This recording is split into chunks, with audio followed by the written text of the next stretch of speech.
Assalamualaikum warahmatullahi wabarakatuh. Waalaikumsalam. Selamat jumpa lagi Mitra Tani, teman-teman penyuluh seluruh Indonesia. Kita sore hari ini kedatangan tamu terhormat Ibu Yuli dari Menko Perekonomian. Beliau sudah malang melintang mengembangkan konsep closed loop.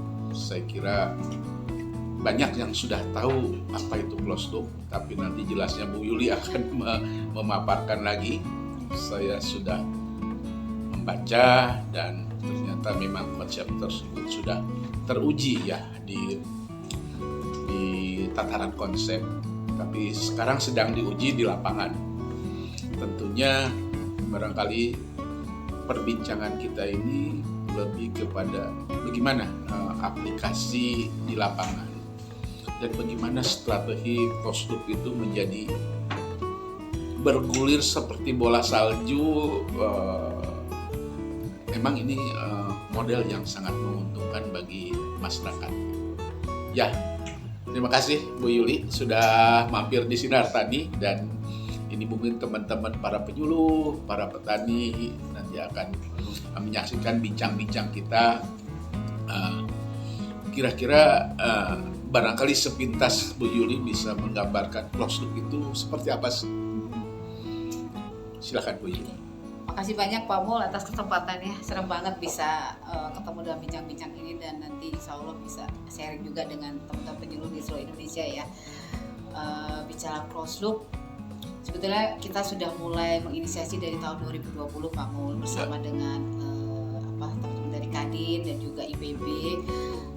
Melihat pada saat itu karena kita sedang pandemi COVID ya, kita melihat keprihatinan bagaimana kondisi rantai pasok, khususnya karena saya menangani hortikultura. Di waktu itu keluh kesah dari para petani yang tidak bisa menjual hasil, tidak ada nih kepastian pasar, dan yang jelas karena permasalahan mismatch ya antara kebutuhan di sisi supply demand. Nah itu akhirnya kami apa yang harus bisa kita lakukan, bagaimana menyambungkan hulu hilir supaya terbangun ekosistem yang terintegrasi. Nah itulah makanya kemudian kami menginisiasi kemitraan closed loop horticultura, kemitraan agribisnis lah. Jadi kalau kita agribisnis kan pasti ini. Nah itu tadi makanya kami coba mengidentifikasi sebenarnya permasalahan di lapangan ya, pastinya teman-teman para pelaku, para penyuluh pun paham betul apa saja yang dihadapi selama ini oleh petani, mulai dari kesulitan benih, bibit, pupuk, sampai pendampingan, bahkan pembiayaannya pun, dan terlebih permasalahan adalah masalah pasar gitu. Akhirnya kami coba kita bangun kolaborasi, melibatkan semua pelaku dalam rantai pasok itu, siapa yang jadi penyedia saprodi, penyedia pembiayaan, sampai petaninya, sampai kemudian pasar, siapa yang bisa menjamin bahwa produksi petani itu bisa diserap atau dibeli.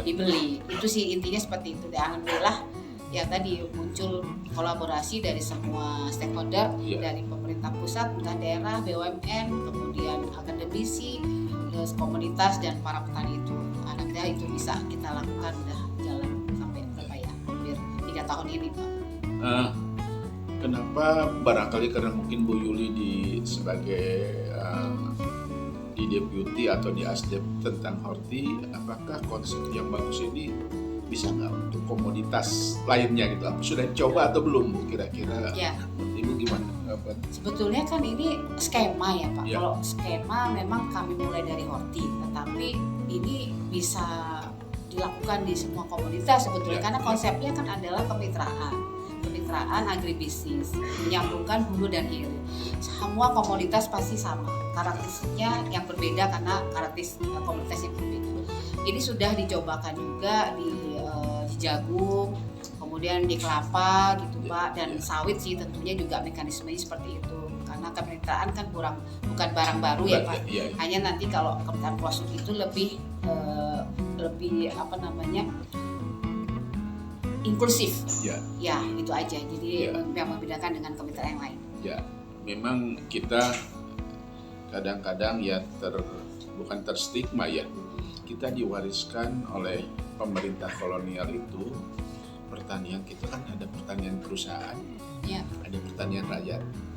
Kalau pertanian perusahaan mungkin sudah katakanlah settle ya, karena memang modal ada, segala habis satu bimbungan diatur.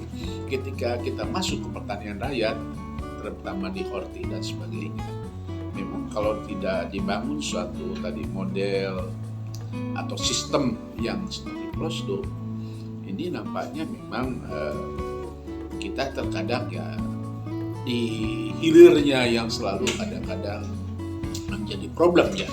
Walau kita menyadari bahwa komoditas horti itu yang punya sifat perishable ya, mudah busuk dan ambak gitu, voluminous gitu. Jadi artinya ketika panennya melimpah, supply melimpah, sedangkan demandnya pasarnya segitu, ini jadi problem ya. Jadi problem sejauh mana konsep closed loop ini bisa meminimalisir tadi ya, ya contohnya ya, tani tomat banyak yang sampai buang-buang tomatnya dan sebagainya. Apakah konsep closed loop itu bisa nggak meminimalisir itu, artinya di pengolahannya mungkin, atau menahan limpahan suplai ini di dalam pengolahan? Coba Bu Yudi barangkali ada gambaran ke sana nggak Bu? Jadi kalau ini sebetulnya konsep closed loop itu justru kita membangun pola pikir yang berbeda, ubah mindset petani. Kita harus mulai dari pasar dulu, gitu. Bukan dari apa yang kita mau produksi, tapi apa yang dibutuhkan pasar. Jadi kalau pasar itu membutuhkan apa, itu yang kemudian kita dampingi petani untuk memproduksi seperti apa yang dibutuhkan. Kalau selama ini kan kita orientasinya produksi. Begitu produksi melimpah, bingung deh pasarnya kemana. Nah, makanya sekarang kalau kita berkenalan dengan pasar, apa yang diinginkan, kita pasar kan banyak ya Pak ya, yang bisa kita ajak kolaborasi sebagai off-taker, dari mulai pasar modern, pasar induk, pasar tradisional, kemudian hotel, restoran dan catering segala macam, itu bagian dari pasar. Nah, kita libatkan mereka, kemudian lakukan kemitraan, butuhnya berapa, itu yang kemudian dipolakan oleh petani menanam sesuai kebutuhan, sesuai speknya, kemudian nanti dilakukan perjanjian kerjasama. Jadi konsepnya seperti itu, dan alhamdulillah itu jalan Pak. Nggak ada lagi oversupply. Makanya kalau itu bisa dilakukan di semua daerah, bukan tidak mungkin kita bisa mengatur pola tanam, mengatur pola panen, mengatur pola distribusinya gitu. Ya barangkali ya mungkin pada tataran masih pilot dan sebagainya itu sangat mudah mengatur gitu ya. Suatu saat konsep ini akan menjadi massal gitu ya, artinya banyak sekali. Nah, sejauh mana antisipasi terjadinya selalu, kan kita selalu musiman ya, oversupply dan sebagainya. Mungkin kalau suatu saat konsep ini kok bagus sekali gitu ya, terus banyak yang berminat gitu, ternyata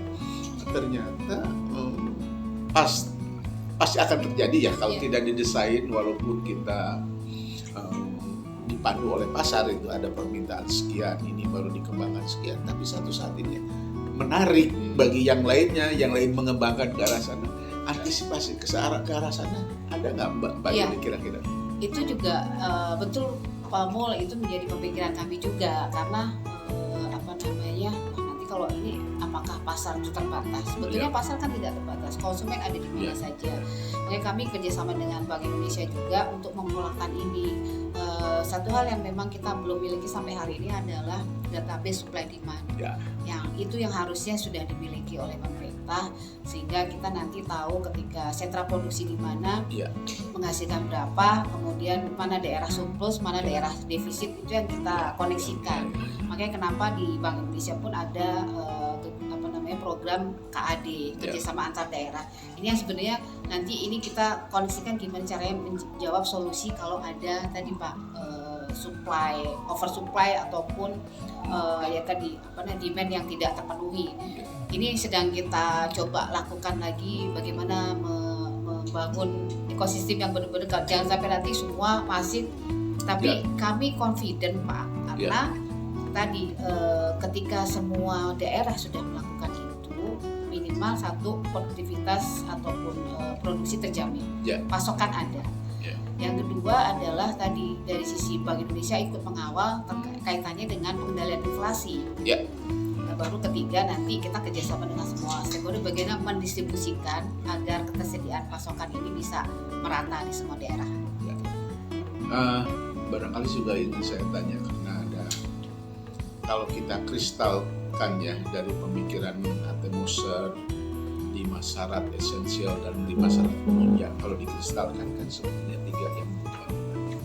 Pertama adalah informasi teknologi, yang kedua adalah modal, yang ketiga adalah pasar gitu ya. Nah ini bagaimana dengan pendampingannya gitu, peran penyuluh pertanian di dalam hal ini? Bagaimana si penyuluh pertanian dilatih dulu sehingga dia bisa mendampingi secara intensif di closed loop ini ya. Itu sebetulnya kalau diterjemahkan, petani membutuhkan informasi teknologi. Tenaga kita terdepan ada teman-teman penyuluh gitu ya biasanya. Nah ini gimana meng-create penyuluh yang betul-betul ya bisa diandalkan masuk di cluster closed loop itu, Mbak Yuli? Ya, ini satu hal yang memang harus jadi perhatian ya Pak. Pendampingan itu hal yang paling utama yang dibutuhkan oleh para petani. Jadi keberhasilan petani pun tidak lepas dari pendampingan seluruh stakeholder. Kami bicara dalam konteks closed loop kemitraan di sini, semua stakeholder itu ikut melakukan pendampingan. Nah, penyuluh yang ada di lapangan yang memang mereka ada di daerah tersebut otomatis menjadi garda terdepan karena mereka yang paling kenal dengan petaninya. Nah, keterlibatan penyuluh ini memang karena kami di pusat ya Pak ya, kami minta ke daerah untuk melibatkan para petani, para penyuluhnya.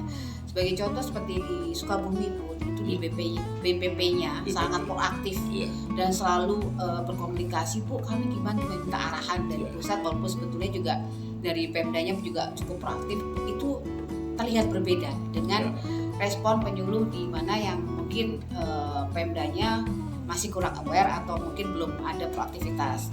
Jadi sebetulnya selama SDM penyuluh diberikan kesempatan dan mau proaktif, itu pastinya bisa sih Pak. Jadi mudah-mudahan itu menjadi ya tadi karena dia garda terdepan, tinggal informasi teknologinya diperkuat dengan pelatihan-pelatihan pada penyuluh. Betul, pelatihan dan karena sebetulnya kami kemarin di konsep closed loop itu justru petani ikut belajar Pak.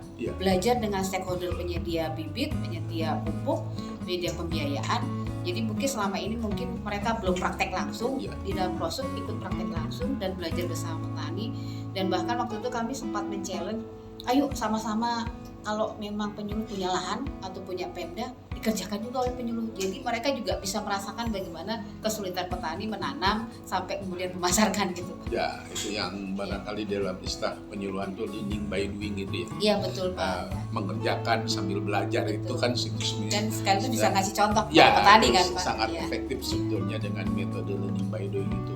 Saya tidak akan membahas soal market pasar tadi kan Mbak Yuli sudah panjang lebar, dan mungkin aspek permodalan pun ya saya kira Mbak Yuli pasti udah paham di situ, dan mungkin apakah itu dengan scheme core atau dan sebagainya. Kalau memang ada off-takernya jelas, pembelinya jelas, pasti gampang lah.